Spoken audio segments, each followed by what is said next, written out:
Vision Éthique est une jeune agence de conseil et promotion en voyage solidaire. Donc nous proposons aux touristes de voyager et de rencontrer la population locale tout en s'impliquant dans des projets d'aide au développement. Alors le tourisme solidaire a plusieurs définitions. Pour la résumer, que ce soit du tourisme solidaire, responsable ou équitable, il se doit de respecter le triptyque suivant: être viable sur le plan économique, fiable sur le plan écologique et équitable sur le plan éthique et social.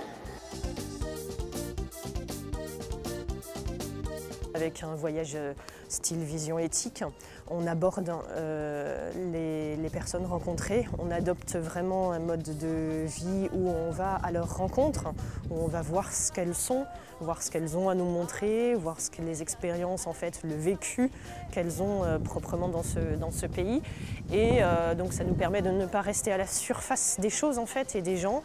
Et ça nous permet, disons, une vraie connexion en fait dans le pays. Et c'est ça qui fait la vraie richesse de ce voyage. Ça va de la petite chose, c'est-à-dire de ne pas saloper le paysage en jetant des ordures, tout en étant respectueux des gens quand ils vous invitent chez eux, ou être à l'écoute un peu, et puis pas se la ramener, quoi. Enfin, je veux dire, et d'essayer de nouer des contacts, juste parler avec les gens, essayer de comprendre ce qu'ils vivent, quels sont leurs problèmes et éventuellement comment ça pourrait changer. Nous travaillons avec des prestataires locaux et des associations sur des projets d'aide au développement couvrant les domaines de la santé, de l'éducation, de l'aide à la scolarisation et la protection de l'environnement.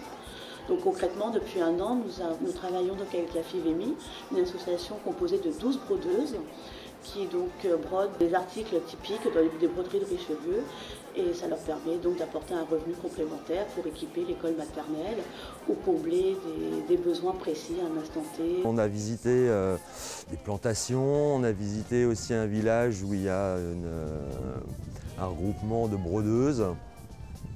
Donc charmant accueil, les brodeuses c'est des personnages assez sympathiques et elles sont très rigolotes, et elles font des produits qui sont, ma foi, assez jolis. Ce qui a fait particulièrement la richesse de ce voyage, c'est qu'on a pu partir pour aller rencontrer des enfants, des professeurs, je dirais des programmes locaux en fait, dont on avait connaissance, et puis pour aller les aider par nos propres moyens, si je puis dire, et apporter quelque chose, avoir un vrai échange en fait sur leur quotidien, leur manière d'enseigner, leur quotidien, leur vécu quotidien de l'éducation, de l'enseignement là-bas.